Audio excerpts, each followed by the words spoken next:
9 de la mañana con 11 minutos, amigos, amigas. Siempre es un gusto acompañarles en este nuevo inicio de semana. El viernes, lo decíamos, no era un buen viernes, no era un al fin es viernes, cuando sabíamos que los niños estaban desaparecidos y pues no habrá Navidad hasta que Josué, Ismael, Steven y Saúl aparezcan. Por eso también hay una convocatoria que han hecho distintos sectores sociales, mujeres, disidencias, organizaciones, movimientos sociales, a la Fiscalía en la Avenida Patria a las 3 de la tarde. Hoy a las 9 ya pues también ha habido una convocatoria en la ciudad de Guayaquil, donde están también los familiares de los niños que fueron secuestrados, que fueron desaparecidos en la ciudad de Guayaquil, en el sector de las Malvinas. Y pues la verdad es que leer todos los relatos, todos los testimonios duele profundamente. Son nuestros niños. Hay que abordar este tema como si fueran nuestros hijos, nuestras hijas, y esa exigencia de justicia en este momento, esa exigencia de verdad y de que los niños aparezcan como se los llevaron, con vida. Eso es lo que queremos también pues llamarles a ustedes a que se unan a esta posibilidad de acompañar estas luchas. Yo hace un momento reflexionaba y se me venía a la mente los momentos tan duros que se vivieron en el caso de María Belén Bernal. Si su madre no gritaba como lo hizo, si su madre no hubiese estado buscando, a veces sola, incluso entre quebradas, el cuerpo de su hija, si no hubiesen sido los movimientos sociales los que la acompañaban, las mujeres, las disidencias, las que estaban junto a ella y abrazaron su lucha y dijeron: María Belén es nuestra hermana, es nuestra amiga, es nuestra hija. Si no hubiésemos hecho eso, pues quizás hasta el día de hoy Elizabeth Otavalo no hubiese podido enterrar a María Belén Bernal. Así es que es hora también de acompañar esta lucha y sumarnos a estas iniciativas que vienen desde la sociedad civil, que vienen desde esa necesidad de volvernos compañía, sostén de quienes están viviendo momentos tan duros, tan difíciles como esto, porque a nosotros sí nos queda esa exigencia de que los devuelvan con vida, como se los llevaron. A mí las expresiones del presidente de la República hace unos instantes me generan muchas dudas. Siempre uno dice: ¿qué saben que nosotros no sabemos? Y pues, ¿a qué nos están preparando, no? En todo caso, realmente creo que es importante leer estos relatos de cómo se han dado los hechos. Según el padre de dos de los niños, un agente de la UNACE, contó él, entregó toda la información a la Fiscalía y según las primeras investigaciones habrían participado al menos 16 militares, ¿no? Según el padre de familia, tras la desaparición forzada de los niños, estarían miembros militares de la FAE, de la Fuerza Aérea Ecuatoriana. Así lo dijo uno de los padres de dos de los 4 menores desaparecidos el 8 de diciembre en el sector Las Malvinas, en Guayaquil, con base a la información que habría recibido de los agentes investigadores de la Unidad Antisecuestros UNACE. Incluso detalló que en cámaras de seguridad del puente de la Unidad Nacional de Guayaquil se observa que los 4 niños iban en el balde de la patrulla de la FAE.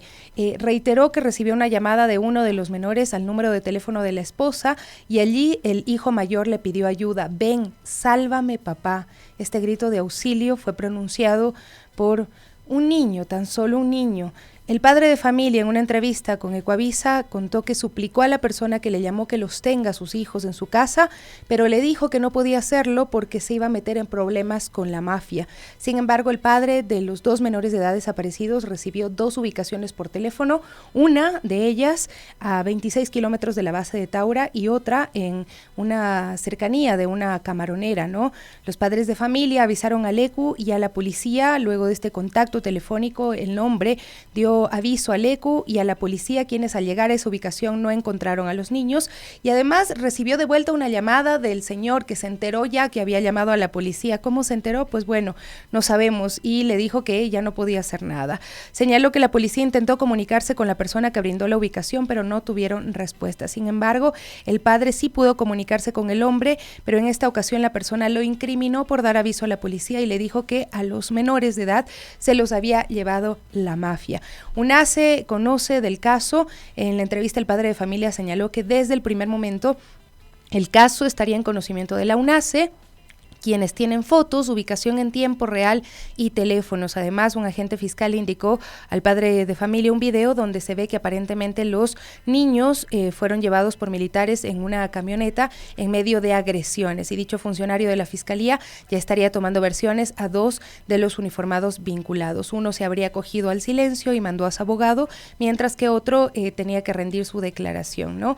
En la llamada, el menor de edad le contó a su padre que estaban en el Mall del Sol y los militares comenzaron a perseguirlos, incluso habrían realizado detonaciones al aire para poder llevárselos y luego los habrían abandonado desnudos.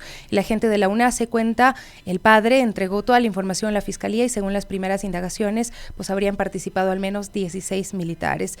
Luego viene la rueda de prensa del bloque de seguridad la noche del 21 de diciembre. El ministro de Defensa, Giancarlo Lofredo, atribuyó la desaparición a grupos delincuenciales y rechazó la vinculación de las Fuerzas Armadas, omitiendo todo lo que ya hasta el momento pues ha dicho el padre y las evidencias existentes, y dice que es para debilitar el trabajo de las fuerzas del orden, ¿no? Hay plantones, bien les decía, hoy en la ciudad de Guayaquil a las 9 de la mañana, hay otro plantón convocado a las 11 en la Plaza Grande por Mujeres por el Cambio, y en la Fiscalía, la Avenida Patria, se desarrolla otro plantón, Mujeres y Disidencias, con AYE también entiendo convoca a las 15 horas, ¿no? También hay otro a las 16 horas afuera del Banco Central en el centro norte de Quito. Las Fuerzas Armadas se los llevaron vivos y vivos los queremos, claman los familiares y la sociedad ecuatoriana en este momento. Aquí tengo conmigo, le agradezco muchísimo por acompañarnos el día de hoy, el abogado Rommel Jurado, exsecretario ejecutivo de la Comisión de la Verdad, y pues vamos a hablar un poquito sobre este tema, ¿no? Uno de los padres y pues ya otros padres de familia, madres también han hablado y relatan que los niños hablan de que habrían sido abandonados cerca de Taura, en Guayas, y dicen que militares se los llevaron, que fueron golpeados y demás. Así es que creo que es importante que podamos hablar y abordar un poquito el tema de lo que implica también pensar en una desaparición forzada perpetrada por miembros de las Fuerzas Armadas, cómo esto constituye en graves violaciones a los derechos humanos y a los principios fundamentales también de nuestra sociedad. Rommel, muchísimas gracias por acompañarnos. Buenos días, Sofía, contigo, con tu audiencia. Siempre es un privilegio poder conversar tanto contigo como con tu audiencia. Mira, lo primero que quisiera decir es expresar mi sincera solidaridad con los padres de los niños. O sea, no puedo imaginar su dolor. No hay forma de imaginar ese dolor. Cualquier persona que tenga un hermano, un hijo, un sobrino que haya desaparecido puede entender lo mucho que esto el sufrimiento que esto causa. Y en ese sentido, la primera cosa que expresa esa solidaridad es precisamente participar activamente de cualquier forma posible en redes sociales, con una entrevista, con un pronunciamiento, hablando de esto con la vecina, yendo a los plantones, movilizándonos, organizándonos, porque no se trata sino de defender la vida de niños que fueron desaparecidos en manos de miembros de las Fuerzas Armadas.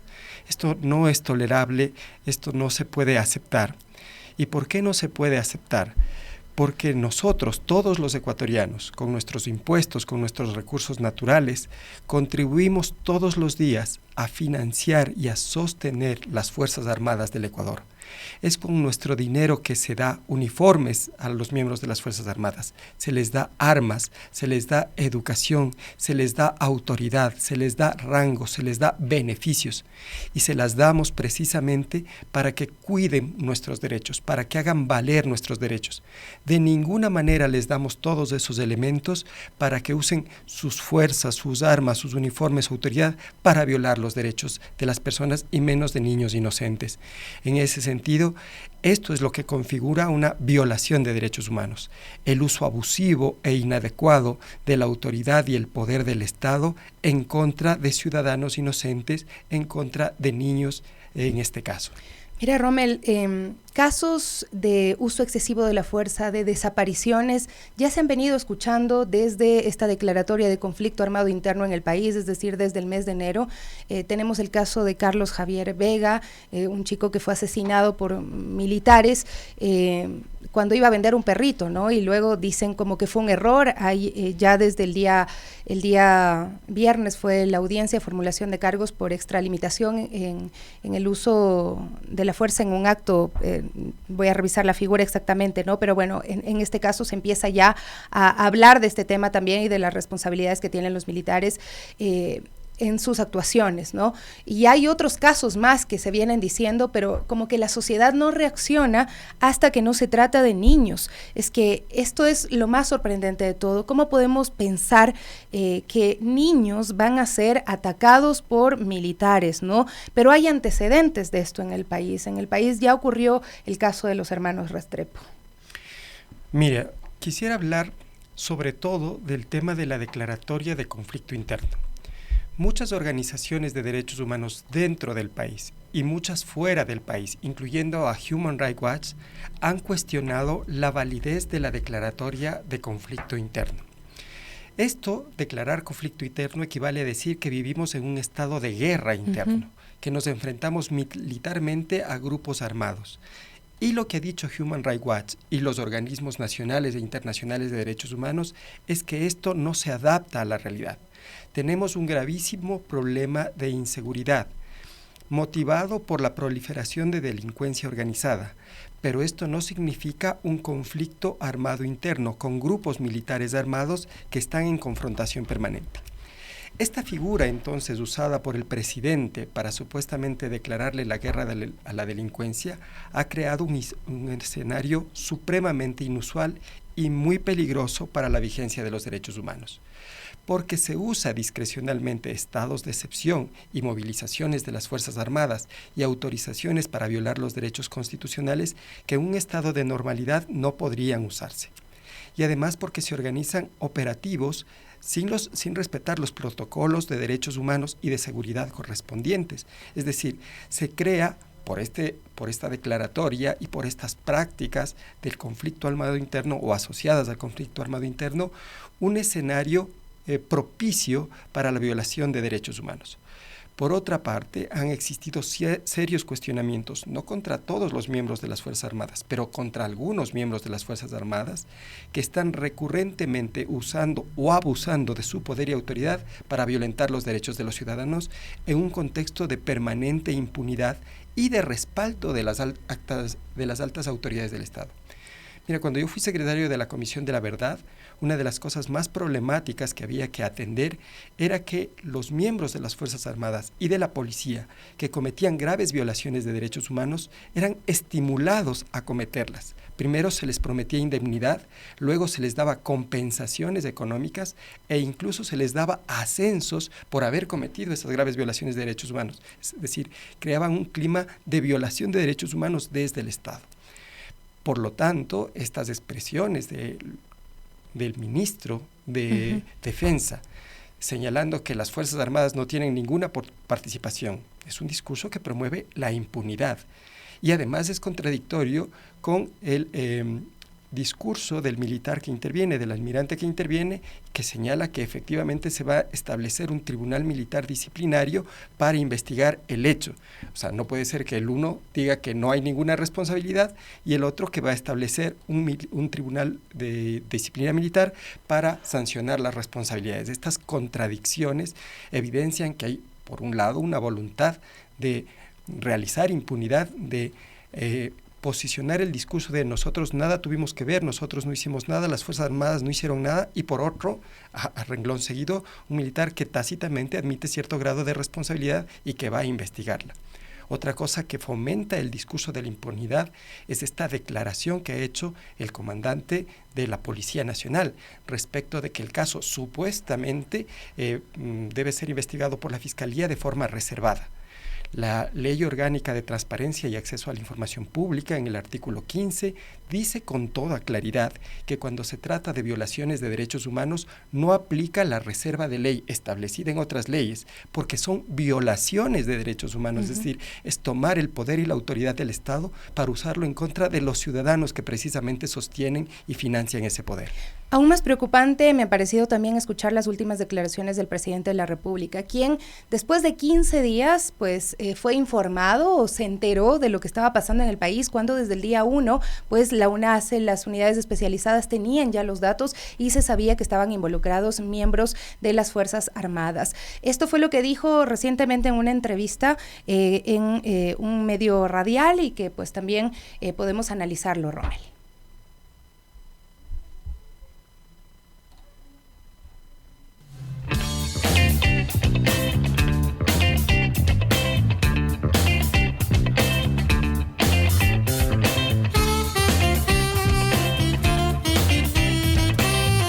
Nos pusieron en Vuelta del Sur, nos pegaron, nos apalearon, nos dejaron botados desnudos allá.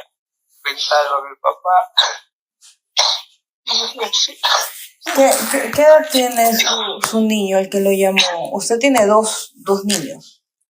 Sí, el mayor me ha pedido a esta persona que nos llamó que de favor le regaló una llamada. Y llamaron al... Quieren hacer que la gente esté amargada, que no crea en este gobierno. Pero en generación, nosotros ya hemos recuperado lo suficiente para no tener apagones aquí pues a mediano plazo. Mientras se sientan las bases de todo este cambio estructural para que no haya sobresaltos cada cierto tiempo.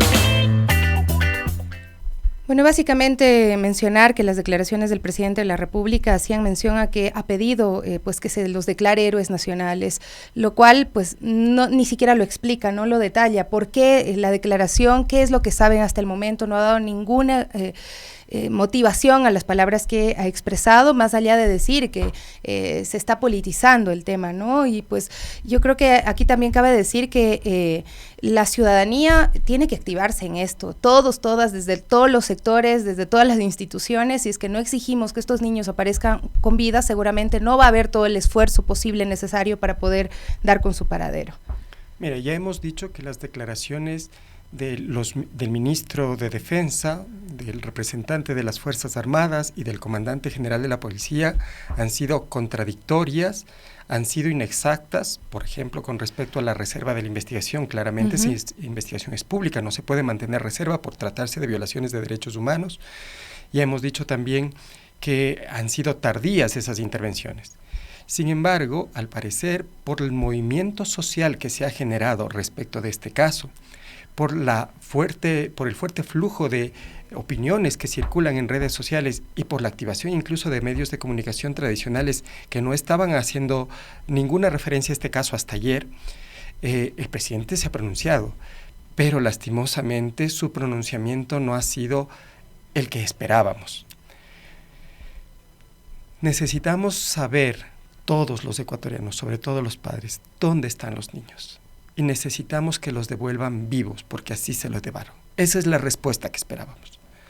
Y no esperábamos una propuesta que ha dejado confundida y consternada a la sociedad. Presidente de la República... Y a la familia, a los niños, ¿qué pueden estar pensando al escuchar esto? Así es. El presidente de la República ha propuesto la idea de declarar a los niños héroes nacionales.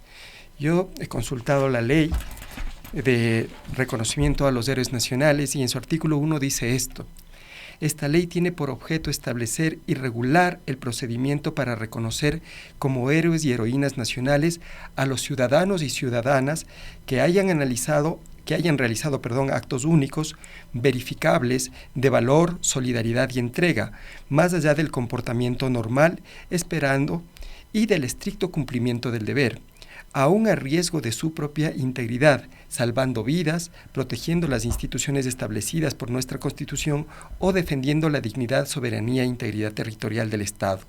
El artículo 3 dice: se declara de interés social y público la protección de los héroes y heroínas nacionales. Los beneficios por la presente ley se consideran como derechos adquiridos del héroe o heroína nacional. En caso de muerte del titular, dice el artículo, recibirán los beneficios en el siguiente orden de prelación: cónyuges, personas en unión libre, hijos, hijas, y finalmente padres. Esta es la ley. Entonces, claro, cuando el presidente hace esta propuesta de declaración de héroes nacionales, nos confunde y nos deja consternados. Ya en las redes sociales se está exigiendo al presidente de la República que si sabe algo más de lo que ha dicho, que lo diga, que si él sabe algo de los niños, que lo diga, pero la exigencia principal sigue siendo: vivos se lo llevaron, vivos los queremos. Así es, no se puede hablar además de héroes nacionales que van a volver a niños héroes nacionales por el mérito de haber recibido palazos de las Fuerzas Armadas, de los militares, porque esto es lo que lograron pues declarar el niño, por lo menos que logra comunicarse con su padre. Él afirma que pues fueron torturados por parte de miembros de las fuerzas militares, que los subieron a una camioneta y que los dejaron además medio desnudos, y luego de eso pues no se sabe mucho. Pero aquí, como siempre, hay esta necesidad también aparentemente de generar este espíritu de cuerpo, de protegerse. ¿Cuán profunda es la responsabilidad de los altos mandos de las Fuerzas Armadas en estos casos, ya sea por acción directa o por omisión? Mira, cuando uno declara que hay un conflicto armado interno, las operaciones militares se planifican y muchos actores intervienen en la planificación y en la ejecución de los operativos. Entonces, son responsables de esto quien planifica el operativo y quienes ejecutan el operativo y quienes autorizan el operativo. La cadena de mando puede ser fácilmente rastreable porque, por suerte, los militares son en eso muy prolijos, siempre saben quién dicta la orden, quién ha planificado el operativo, quiénes intervienen en la ejecución del operativo, y se informa además después del operativo los resultados y novedades del operativo.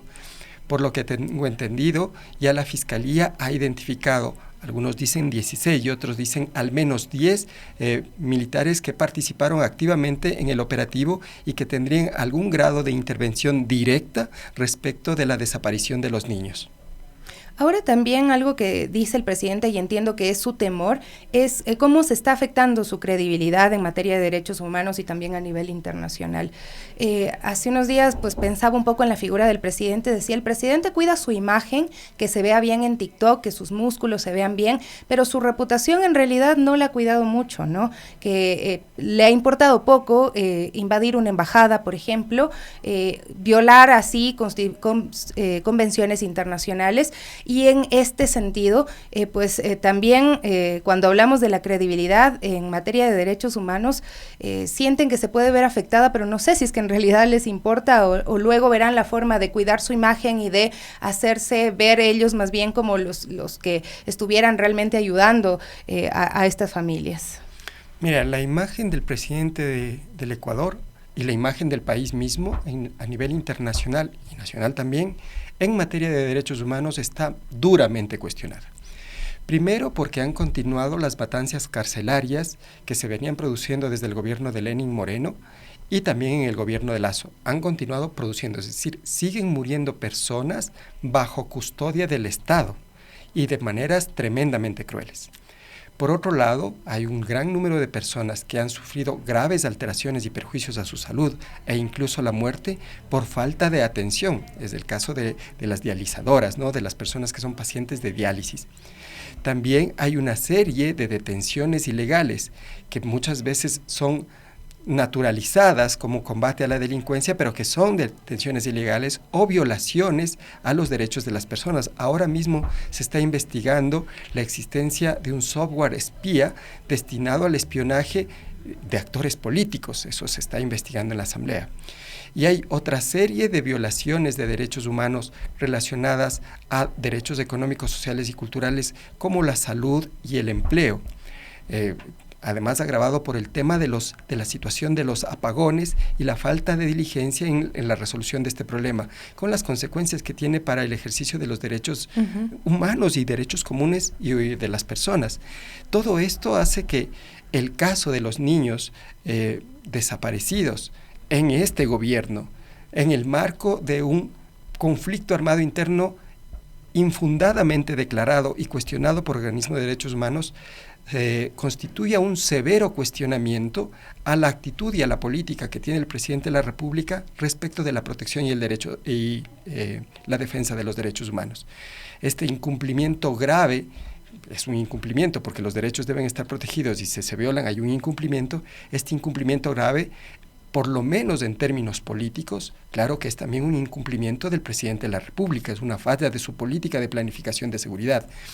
La gran cantidad de criminalidad que tenemos, en buena medida, también obedece a las políticas públicas que sobre ese tema se desarrollan. La política pública de mano dura, de querer hacer cárceles, hemos visto que ha fracasado en toda la región, pero hay otras políticas que no se están realizando, la de cobertura social, la de dar oportunidades a los niños, la de dar protección a los niños, la de dar servicios de salud, la presencia del Estado en las zonas deprimidas, eso no se está cumpliendo. Entonces, esta inequidad promovida desde el propio Estado, con un agresivo pago de la deuda externa que le quita recursos al Estado para poder atender las necesidades y derechos de los ciudadanos, todo eso forma parte de la cuestionada imagen del presidente de la República, tanto en lo nacional como en lo internacional en materia de derechos humanos. Y se pone un poco en evidencia todo lo que está invisibilizado, todo lo que está siendo ignorado, ¿no? Hay un contexto de violencia sistemática, abusos de poder, discriminación racial que está afectando de manera desproporcionada a las comunidades más vulnerables. Esto lo han dicho también los organismos en defensa de las infancias en nuestro país. Así es que estos no son hechos aislados, sino un reflejo también de un Estado fallido que ha abandonado a su ciudadanía, y se habla mucho del perfilamiento racial también. Son estas comunidades, los sectores empobrecidos, donde se realizan este tipo de operativos que ignoran toda ley, toda norma establecida, todo protocolo que respete los derechos humanos. Mire, es verdad, ya hay varias reflexiones a nivel teórico y práctico, desde académicos, pero también desde defensores de derechos humanos, del carácter selectivo y brutal del uso de la fuerza que hace el Estado ecuatoriano en el marco de esta declaración de conflicto armado interno. Es decir, toda la violencia se dirige hacia los empobrecidos, hacia los más débiles. Claro que hay delincuentes que hacen cosas atroces, pero son delincuentes generalmente empobrecidos, generalmente marginalizados, que son instrumentalizados por los grandes capos de la mafia, que no siempre están solamente en ese mundo de los grupos delincuenciales organizados. En la Asamblea Nacional, una asambleísta ha preguntado cuál es la empresa que más contenedores de banano han sido detectados con alijos de droga en Europa y en Estados Unidos. ¿A quién le pertenece esa empresa? ¿A qué grupo económico? ¿Dónde se lava el dinero que se genera en el narcotráfico? ¿Qué tan involucrados están los actores del sistema financiero? ¿Cuáles son los otros negocios privados que están conectados a grandes grupos económicos y que podrían tener articulación con el lavado de dinero o la misma gestión del narcotráfico? ¿Por qué no hay ninguno de esos grandes actores delincuenciales investigados, ni siquiera nombrados? ¿Por qué toda la violencia del Estado se dirige contra los marginales y los empobrecidos? El sistema penal, el sistema de seguridad interno, la misma declaratoria de conflicto interno se han convertido, según los defensores de derechos humanos, en una trituradora de carne pobre. Qué duro lo que acabas de decir, Rommel. Y pues Sibel Martínez también en sus redes sociales recuerda que en enero de este año muchos aplaudieron los abusos de militares, quienes grababan sus excesos y los subían a redes sociales, luego dejaron de hacerlo.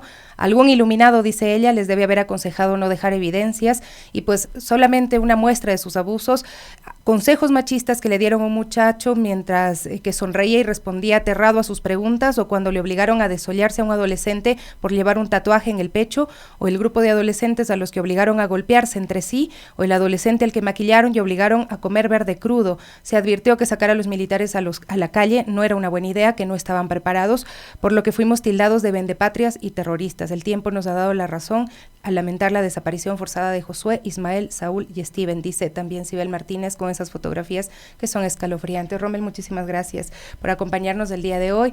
Queríamos también tener hoy a María Fernanda Restrepo, que quería compartir también con nosotros su sentir en torno a este tema. Lastimosamente la salud de su padre es complicada y pues ha tenido que ir a acompañarlo en el hospital. Ojalá y pueda conectarse más adelante. Obviamente nosotros no vamos a presionarla, pero sí queremos agradecer también su disposición por hablar de un tema que para ella debe ser muy doloroso, ¿no? Porque es quizá regresar a la memoria todo lo que tuvieron que pasar, todo lo que hasta el día de hoy pasan tras la desaparición de sus hermanos y la inacción de la justicia para dar respuestas después de tanto tiempo, ¿no? Han pasado 36 años, ¿sí? Y bueno, muchas gracias, Rommel. Gracias también. Déjame mandarle un abrazo a don Pedro Restrepo, que es una persona que admiro muchísimo y que ha sido realmente un bastión de la defensa de los derechos humanos.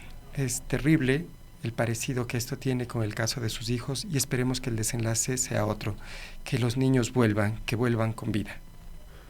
Así es, nosotros tenemos esa misma exigencia. Vivos se los llevaron, vivos tienen que regresar. Hay plantones el día de hoy, hay acciones conjuntas de la sociedad civil para hacer esta exigencia. Las redes sociales también que sirvan para algo, para decirles a las autoridades, vivos los queremos. 9:41, volvemos enseguida.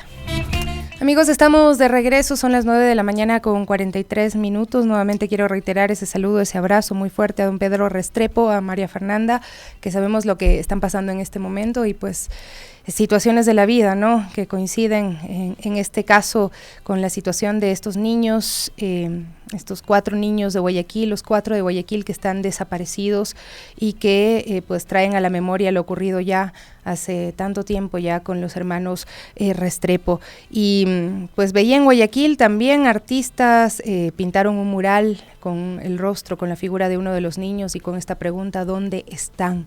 ¿Dónde están los niños? Mafo López y pues también los artistas que intervinieron, pues a ellos gracias porque están haciendo lo que el arte debe hacer, el arte tiene que estar ahí, ocuparse de estas causas, no ser indolente.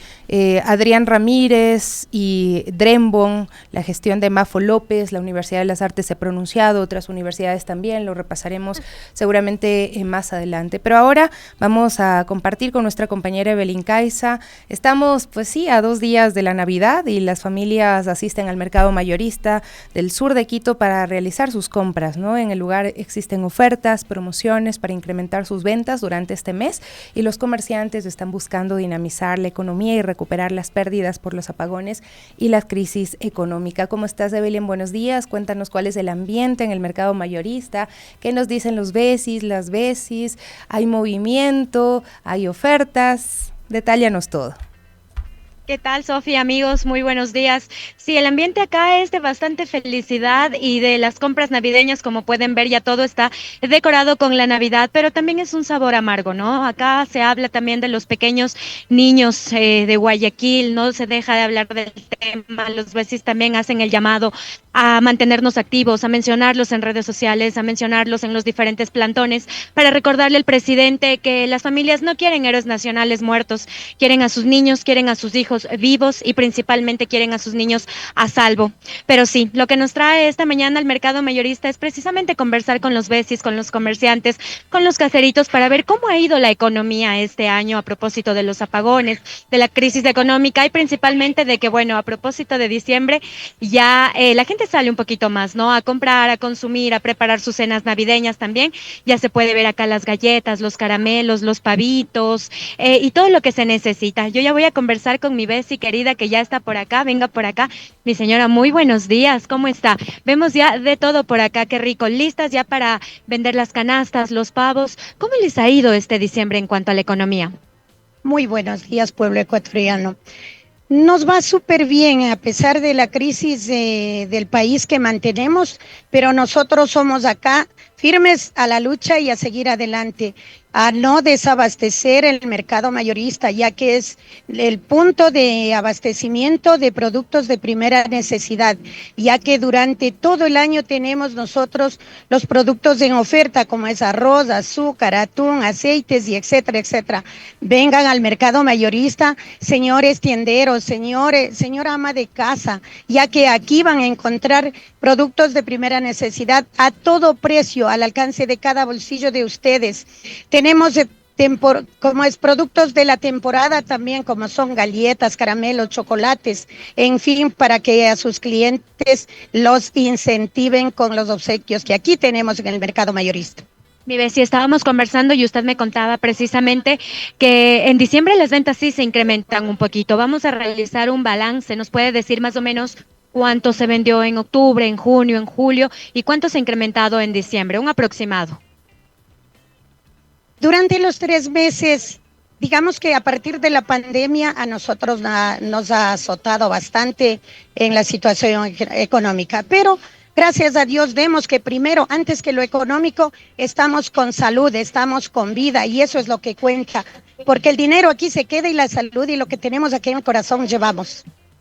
Efectivamente, mi Bessie. Ahora cuéntenos qué nomás se ofrece por Navidad, qué nomás llegó en diciembre, qué puede venir a comprar la gente.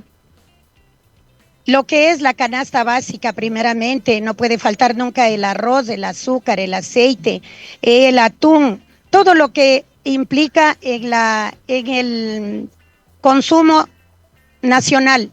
Y de ahí para la época navideña tenemos los chocolates, las galletas, caramelos, bombones. Estas funditas de caramelos, si me permite indicarlos, que acá tenemos en el mercado mayorista, tenemos por bultos. Y esas fundas son a $1.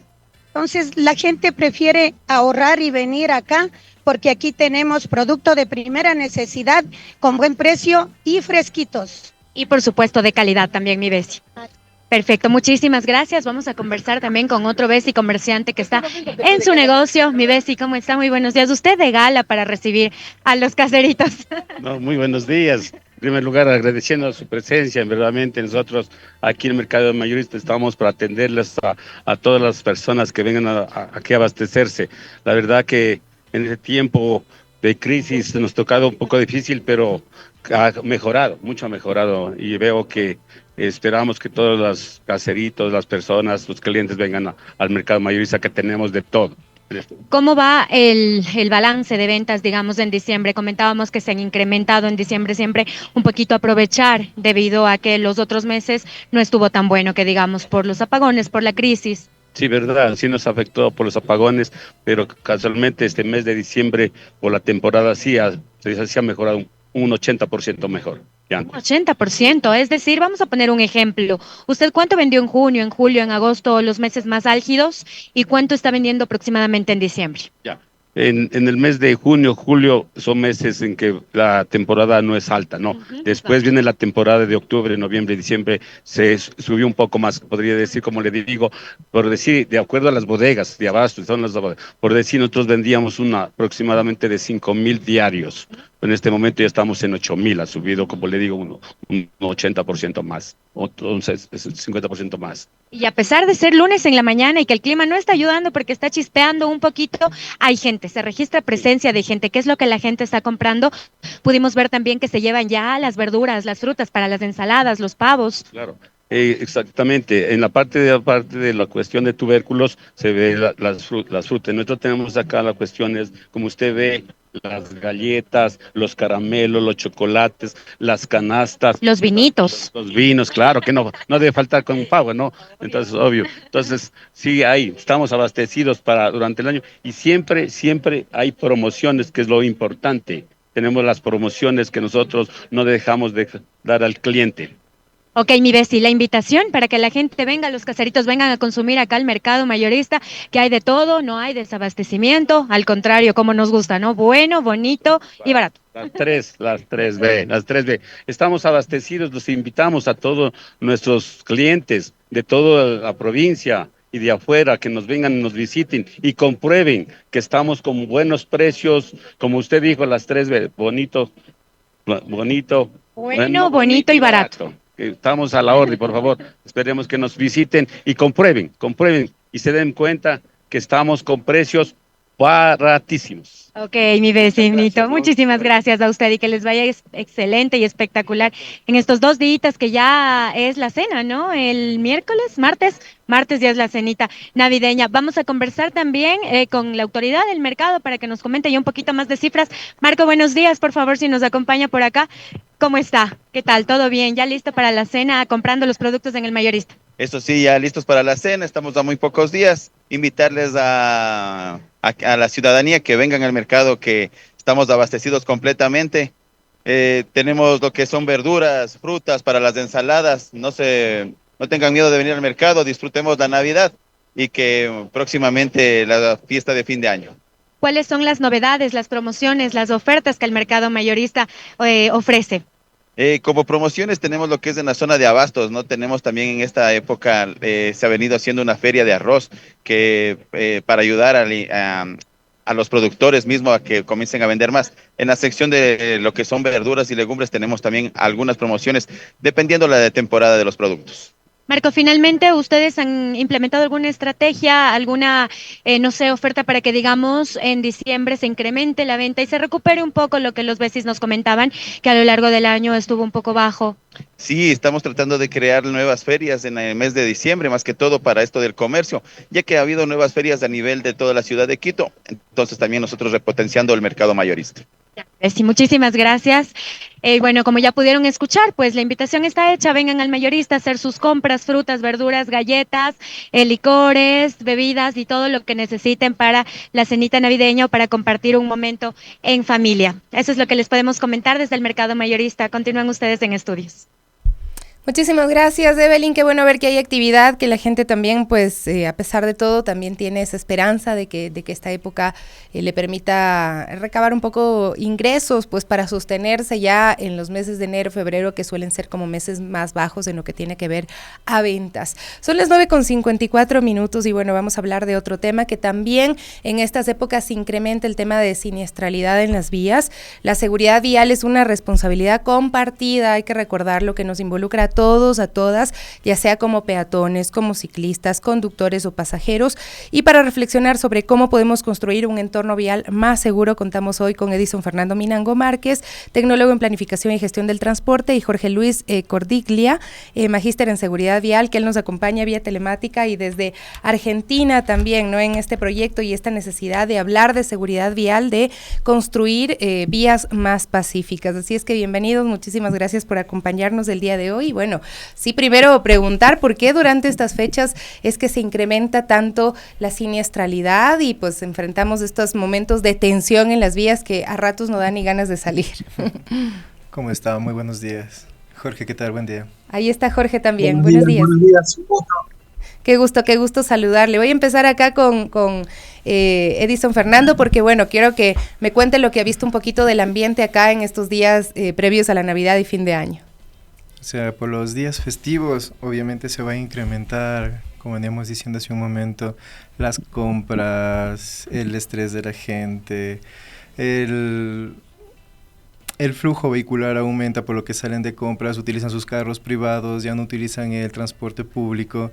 Y por ende también vienen lo de las festividades, los agasajos en las empresas, y ahí empieza lo que es la irresponsabilidad y el irrespeto, y aumenta lo que es la siniestralidad en la vía. Lo hemos visto.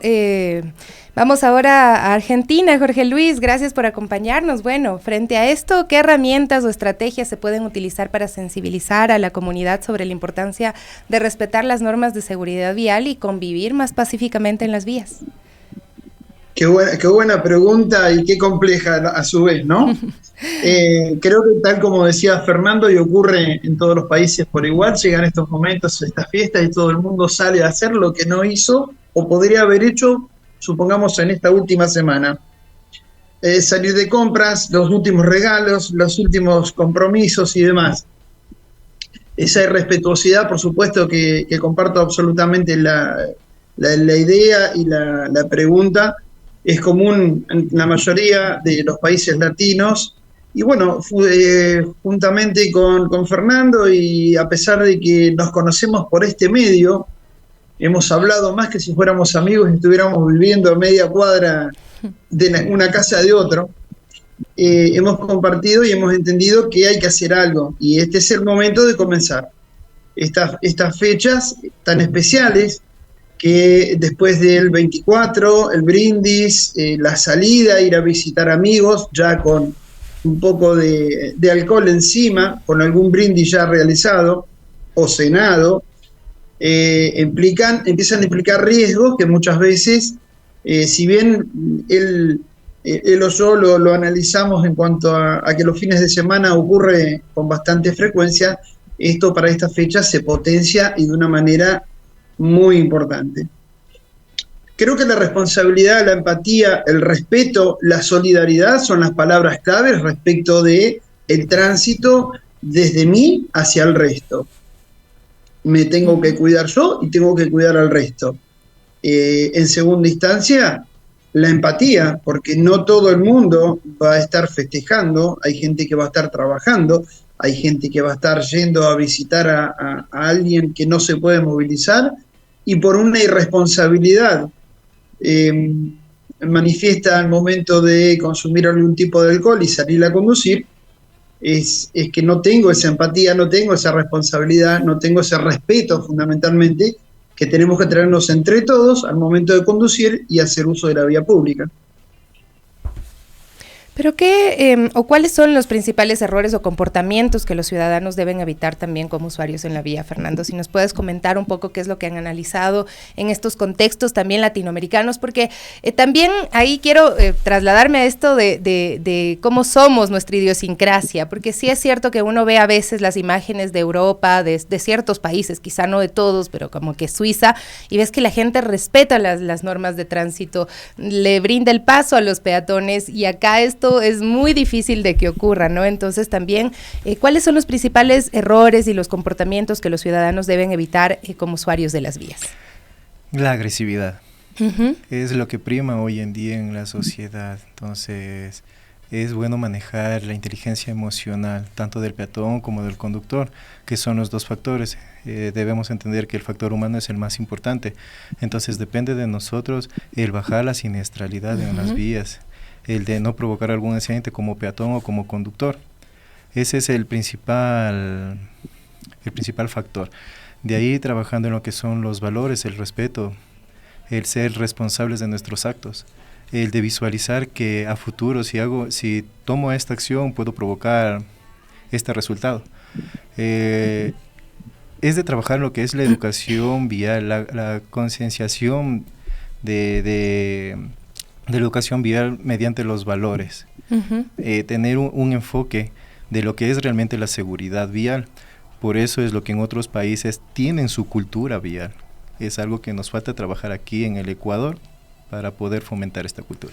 Y un poco desde ese enfoque también de derechos, ¿no? El que todos tenemos ese derecho a caminar o utilizar las vías de manera pacífica y que es una responsabilidad compartida. Y ahí entran también el tema de las personas que gestionan el tránsito, los que toman políticas públicas, los que deciden un poco cómo las vías pues deben estar establecidas, la señalización y demás. Ahí quiero preguntarte, pues, ¿cuál sería el desafío que tienen, pues, por ejemplo, los agentes de tránsito en un contexto actual y cómo se puede también darles capacitación y ayudarlos a responder eficazmente con toda esta complejidad de este escenario, Jorge?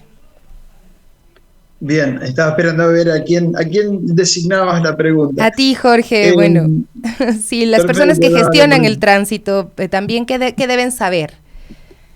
Mirá, creo que tomo lo último que decía Fer en cuanto a la concientización y a la educación.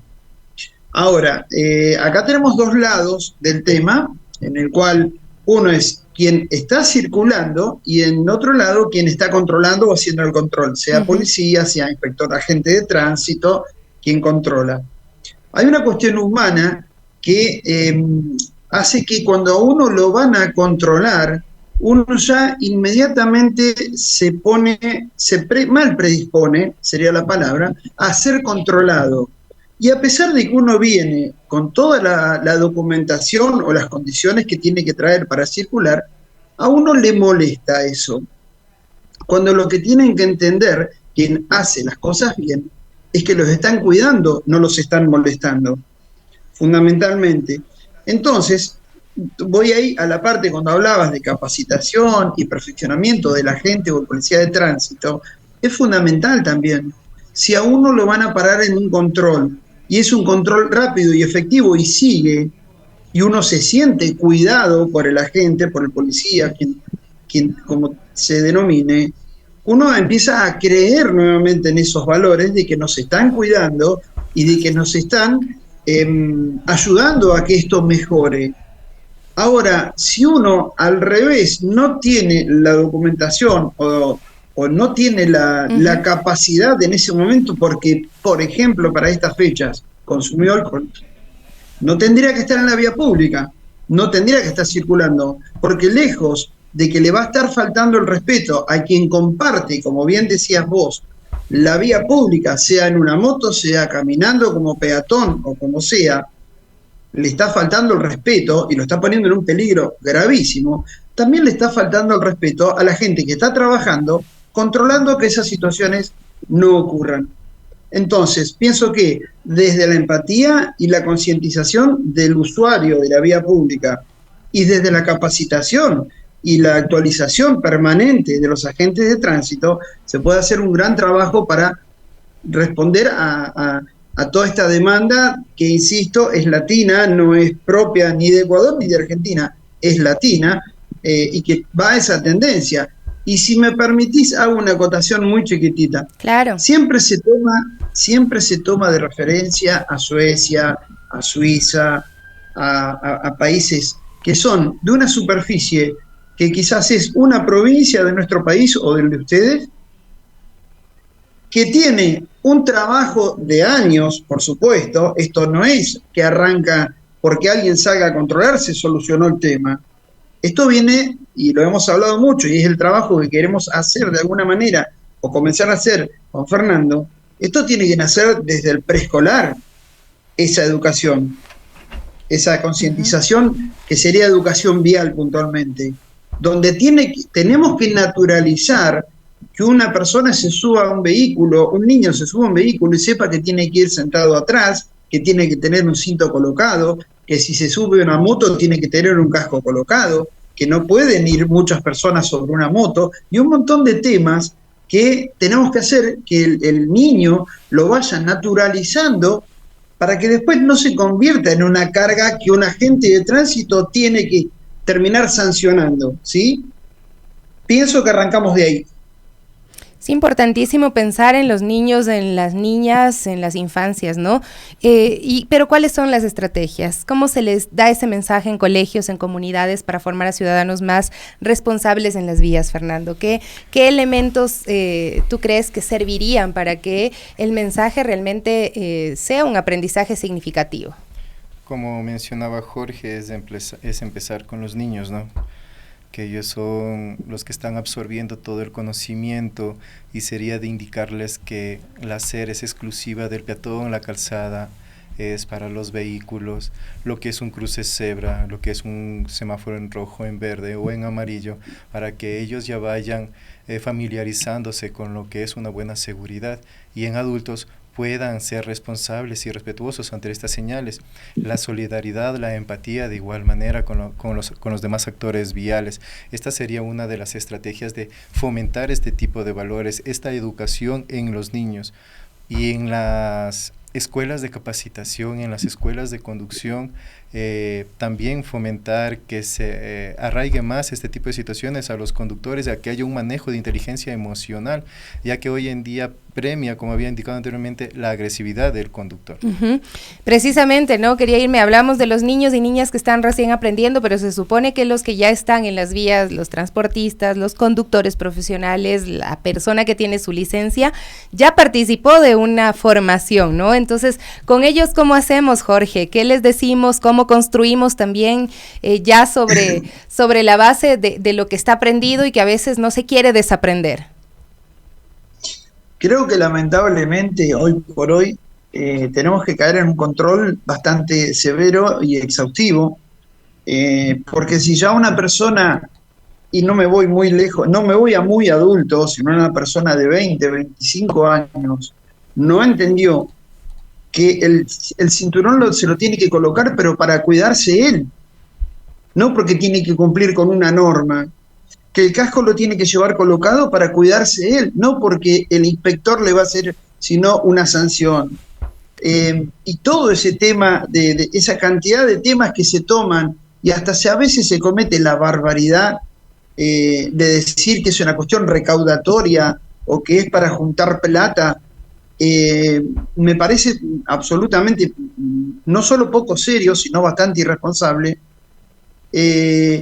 tenemos que naturalizar que el grande, que el adulto, el adolescente adulto, entienda que es para el cuidado de ellos. No es porque a alguien se le ocurrió escribir en una ley el cinto tiene que ir colocado. Que es por una cuestión de prioridades de salud, de que no está solo en la vía pública, y muchas veces, lo hablábamos con Fernando hace poquito, hicimos una estadística con Fernando, donde entrevistamos en los dos países, hicimos la misma encuesta, la misma cuestionario, y resulta que de cada 10 personas, 9 piensan que manejan muy bien, pero también de cada 10 personas, 9 piensan que el resto conduce mal. Ya. Entonces, okay. no me da el número. No me coincide eso. Y nos pasó a los dos igual. Entonces, tenemos que romper ese paradigma con mucha capacitación, concientización, perfeccionar a los agentes de tránsito, fundamentalmente la capacitación ciudadana, como bien ustedes decían, niños, adolescentes, padres, lo vemos a diario, los padres que van a buscar a los niños, a las niñez, a las escuelas y quieren meterse adentro de la escuela, del instituto, a retirarlos, no pueden dejar el vehículo un poquito más adelante o más atrás y caminar. Si es un momento hermoso que puede disfrutar con su hijo en caminar una cuadra o dos, ¿por qué necesita formar doble y tercer fila mal estacionados, poniendo en riesgo todo lo que sabemos? ¿Por qué? ¿Por no ir 2 minutos antes? Entonces es como que el adulto, en su parte que le corresponde, también juega un papel muy importante en esa capacitación ciudadana que hablamos con Fernando, y que es empezar a hacer que esto es algo, siempre se lo dije, Fernando tiene la ventaja de la sangre fresca, nueva, joven, entonces quiere que esto enseguida, yo que ya peino las pocas canas de los pocos pelos que me quedan, sé que esto es una cuestión de constancia, de tiempo, de una política de seguridad vial que sea de Estado, no que tenga partido político, y que siempre se apunte a lo mismo, porque recordemos que al momento de tener un accidente, el accidente no dice qué partido político perteneces. Así es.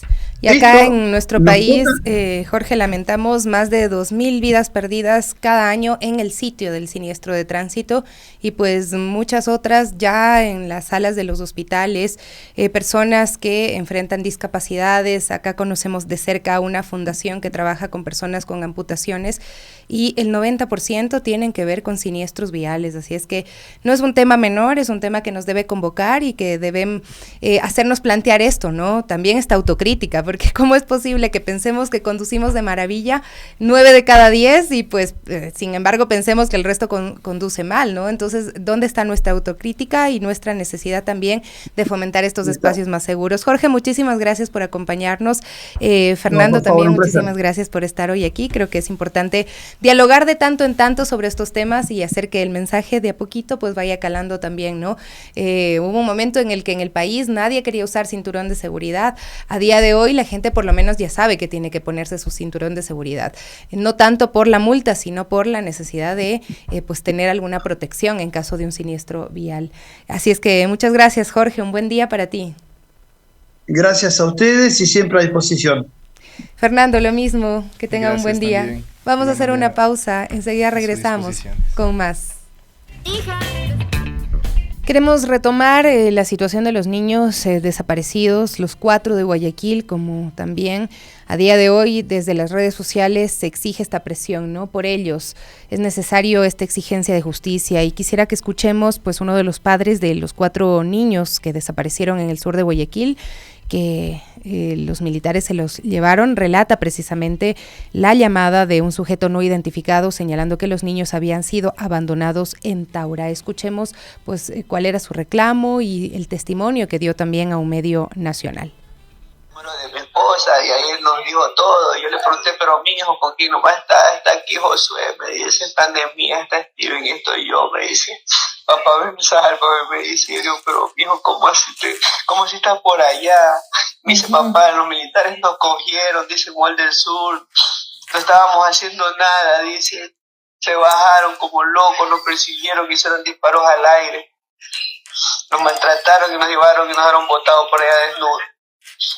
Entonces, yo hablé con esta persona, le dije que por favor me los tenga ahí, le supliqué, le imploré que me los tenga en su casa y él me decía que no podía, porque si no la mafia se iba a meter en problemas a él.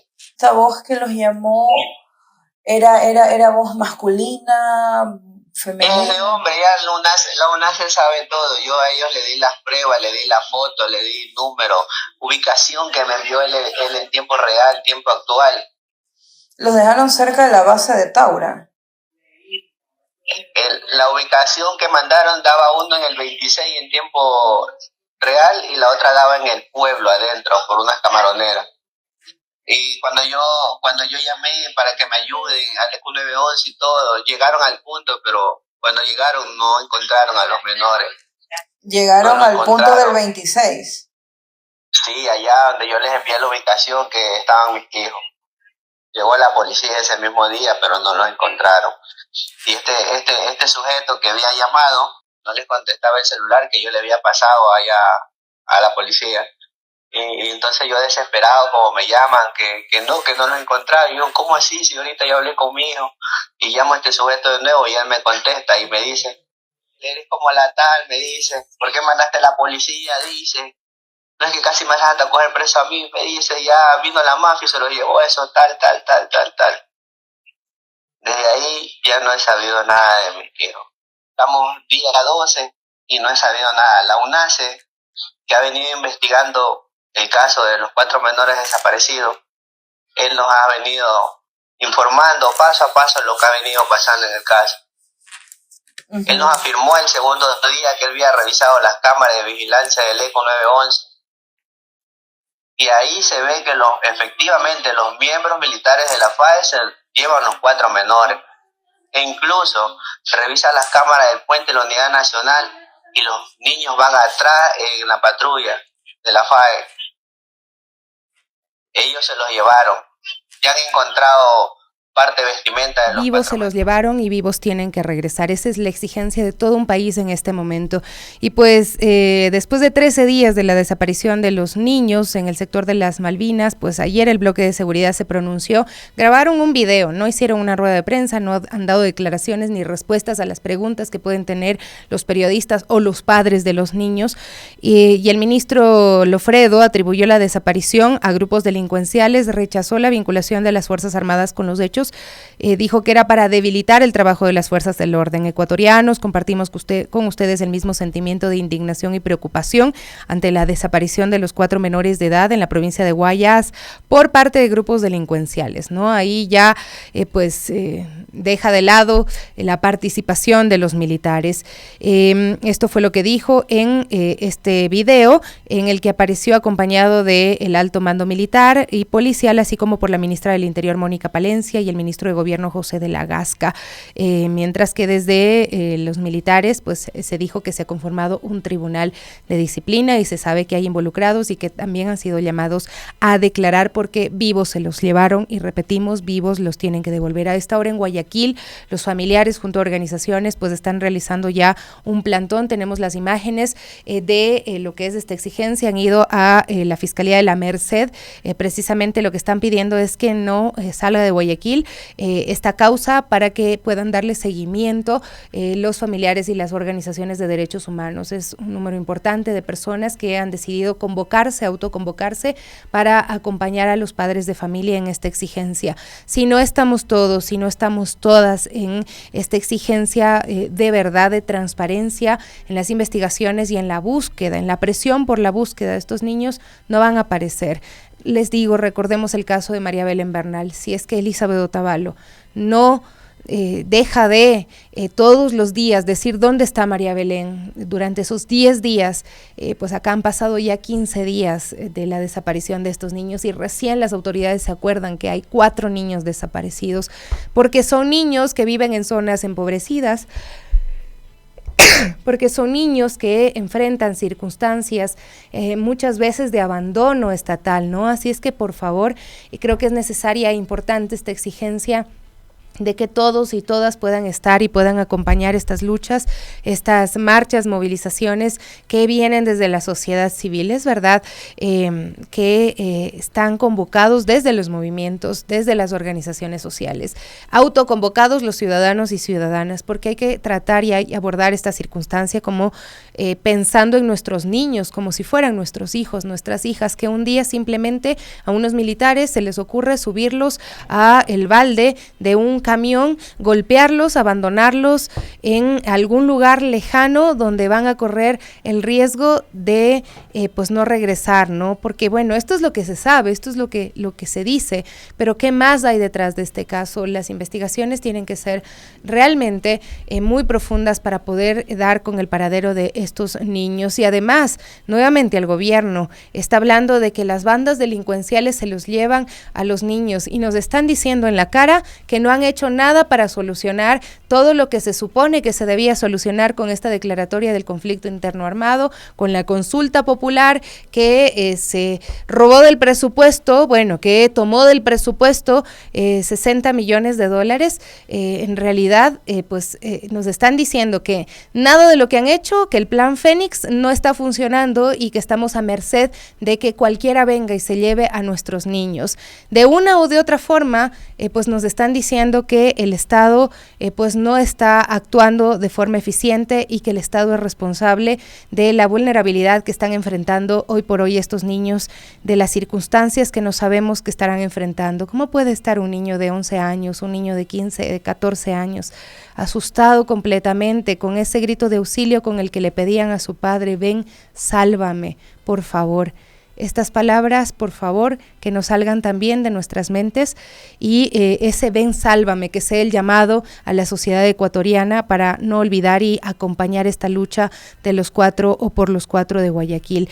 Y pues las declaraciones del presidente de la República esta mañana también han sorprendido, nos dejan más dudas que respuestas. Sin embargo, creo que es importante que ustedes sepan valorar. Esto fue lo que dijo la mañana de hoy en torno al caso de los 4 niños de Guayaquil.